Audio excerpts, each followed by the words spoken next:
Om Shanti. Good morning.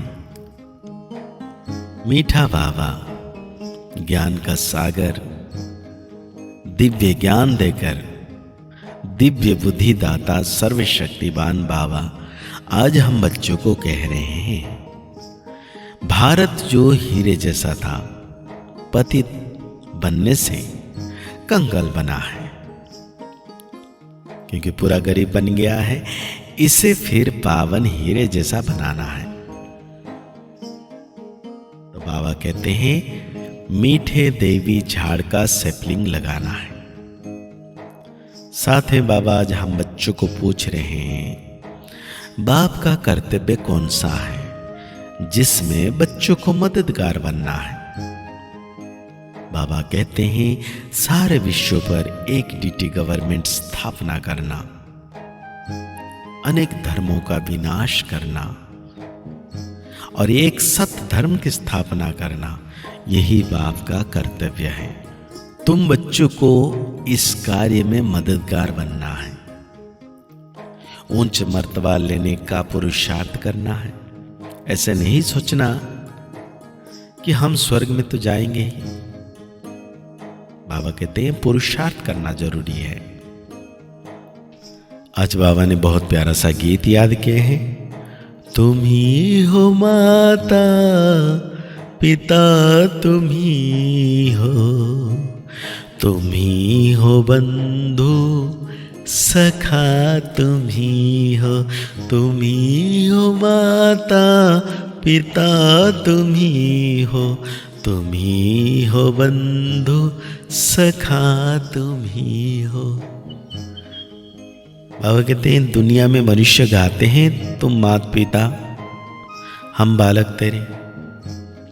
हाँ, तुम ही हो माता, तुम ही हो बंधु, तुम ही हो सखा, परंतु किसके लिए गाते हैं ये नहीं जानते। ये भी वंडरफुल बातें हैं, सिर्फ कहने मात्र कह देते हैं। तुम बच्चों की बुद्धि में है कि बराबर यह माता पिता कौन है, ये परमधाम का रहवासी है। परमधाम एक ही है। सतयुग को परमधाम नहीं कहा जाता। सतयुग तो यहां होता है ना, धरती पर। बाबा कहते परमधाम में रहने वाले तो तुम सब हो।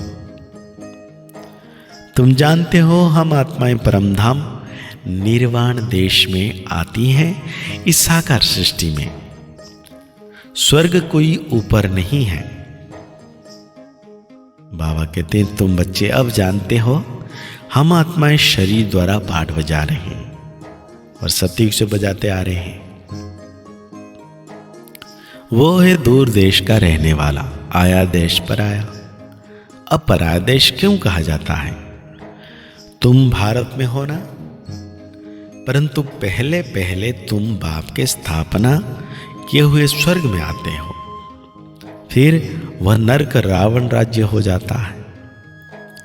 अनेक धर्म, अनेक गवर्नमेंट हो जाती है, फिर बाप आकर एक राज्य बनाते हैं। अभी तो बहुत गवर्नमेंट है, कहते रहते हैं सब मिलकर एक हों। अब सब मिलकर एक हों यह कैसे हो सकता? बाप कहते हैं मैं एक ही बार आता हूं, गाते भी हैं पतित पावना, सारी दुनिया पतित है, उसमें भी भारत ज्यादा पतित है। भारत ही कंगाल है, भारत ही हीरे जैसा था। तुमको नई दुनिया में राजाई मिलती है। तो बाप समझाते हैं कृष्ण को भगवान कह नहीं सकते। भगवान तो एक निराकार परमपिता परमात्मा को ही कहा जाता है। जन्म मरण रहित है।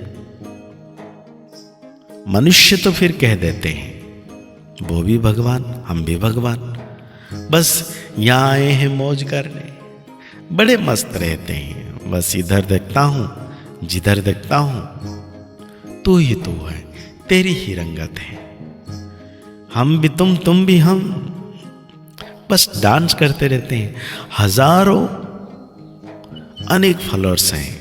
बाप कहते हैं है भक्तों, भगवान की बंदेगी करते हैं, भक्ति में भावना से पूजा करते हैं। बाबा कहते हैं मैं उन्हें साक्षात्कार करा देता हूं, परंतु वो मेरे से मिलते नहीं। मैं तो स्वर्ग का रचयिता हूं, ऐसे नहीं कि उन्हों को स्वर्ग का वर्षा देता हूं। भगवान तो एक ही है। बाप कहते हैं सब पुनर्जन्म लेते लेते अवला हो गए हैं, अब मैं परमधाम से आया हूं। मैं जो स्वर्ग स्थापना करता हूं उसमें फिर मैं नहीं आता। उसमें स्वर्ग में कौन आते हैं? तुम बच्चे आते हो। बाबा कहते हैं मैं तुमको नई दुनिया का मालिक बनाता हूं। फिर से परमधाम से आकर सत्युग में आते हो, फिर पुरानी दुनिया, और मैं आता हूं पुराने तन में। यह पूज्य था, पुजारी बना, फिर पूज्य बनता है। कौन? ब्रह्मा बाबा। तत्वतम तुमको भी बनाता हूं, पहला नंबर पुरुषार्थ ही यह है। तब तो मातेश्वरी पिताश्री कहते हैं, बाप भी कहते हैं तुम तख्त नशीन होने का पुरुषार्थ करो। यह जगदम्बा सबकी मनकामनाएं पूर्ण करती है। माता है तो पिता भी होगा और बच्चे भी होंगे। तुम सबको रास्ता बताते हो, सब कामनाएं तुम्हारी पूरी होती है सतयुग में। बाबा कहते हैं घर में रहते भी यदि पूरा योग लगाएं तो भी यहां वाले से ऊंचा पद आप पा सकते हो। अगर घर में बैठ के भी पुरुषार्थ करते हो, आ नहीं पाते हो, तो भी ऊंच पद पा सकते हो। तो बाबा कहते हैं पुरुषार्थ करना है।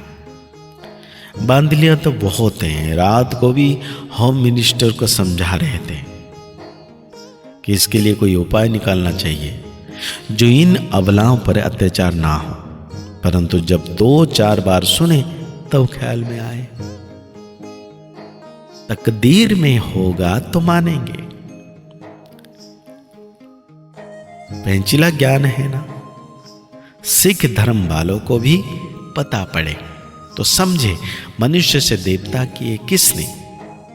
एक ओंकार सतनाम यह उनकी महिमा है ना। अकाल मूर्त ब्रह्म तत्व उनका तख्त है। कहते हैं ना सिंहासन छोड़ कर आओ। बाप बैठ समझाते हैं सारी सृष्टि की आदि मध्य अंत को जानते हैं। ऐसे नहीं कि सबके दिल को जानते हैं। भगवान को याद करते हैं कि सद्गति मिले। बाबा कहते हैं मैं अलमाइटी डीटी गवर्नमेंट की स्थापना कर रहा हूं। ये जो पार्टीशन हुए हैं यह सब निकल जाएंगे। हमारी देवी देवता जो धर्म है उनका ही कलम लगाना है। झाड़ तो बहुत बड़ा है, उनमें मीठे ते मीठे हैं देवी देवताएं। उनका फिर सेफलिंग लगाना है। बाबा कहते हैं आज तो गुरुवार है। बाप कहते हैं बच्चे श्रीमत पर चलकर पवित्र बनो तो मैं साथ ले चलूं। फिर चाहे मखमल की रानी बनो, चाहे रेशम की रानी बनो, बरसा लेना है तो मेरी मत पर चलो। याद से ही तुम अपवित्र से पवित्र बन जाएंगे। जितना हम बाबा को याद करेंगे, याद से ही अपवित्र से पवित्र बन जाएंगे। तो इसलिए बाबा कहते हैं सारी देह दुनिया सब कुछ भूल के मुझे याद करो। तो बाबा धारणा के लिए पॉइंट बता रहे हैं संगम युग की पुरुषार्थ की प्रारब्ध 21 जन्म चलनी है। यह बात स्मृति में रख श्रेष्ठ कर्म करने हैं। ज्ञान दान से अपनी प्रारब्ध बनानी है। मीठी देवी झाड़ का सैपलिंग लग रहा है, इसलिए अति मीठा बनना है। आज बाबा हम बच्चों को वरदान देते हैं। ब्राह्मण जन्म की विशेषता और विचित्रता को स्मृति में रख सेवा करने वाले साक्षी भाव। ये ब्राह्मण जन्म दिव्य जन्म है। साधारण जन्मधारी आत्माएं अपना बर्थडे अलग मनाती, मैरिज डे, फ्रेंड्स डे अलग मनाती, लेकिन आपका बर्थडे भी वही है तो marriage day, mother day, father day, engage day सब एक ही है, क्योंकि आप सबका वायदा है एक बाप दूसरा ना कोई। तुझ संग खाऊं, तुझ संग खलूं, तुझ संग चलूं। तो इस जन्म की विशेषता और विचित्रता को स्मृति में रख सेवा का पाठ बजाओ। सेवा में एक दो को साथी बनो, लेकिन साक्षी होकर साथी बनो, जरा भी किसी में विशेष झुकाव ना हो। तो आज बाबा हम बच्चों को स्लोगन दे रहे हैं, बेपरवाह बादशाह वो है जिसके जीवन में निर्माणता और अथॉरिटी का बैलेंस हो। तो आज की मुरली के अनुसार हम सोमन लेंगे। मैं साक्ष्य दृष्ट आत्मा हूं। मुरली को और गहरी रीति से चिंतन करते हुए निरंतर सर्वशक्तिवान बाबा की याद में रहना है। बाबा सदा मेरे साथ हैं। मुस्कुराते रहिए, आगे बढ़ते रहिए, पुरुषार्थ करते रहिए, खुश रहें, स्वस्थ रहें, मस्त रहें। ओम शांति, ओम शांति, ओम शांति। सफल बने, समर्थ बने, पावन बने जीवन। मीठी मुरली सुन के पाए सुख सघन। आज का चिंतन, आज का चिंतन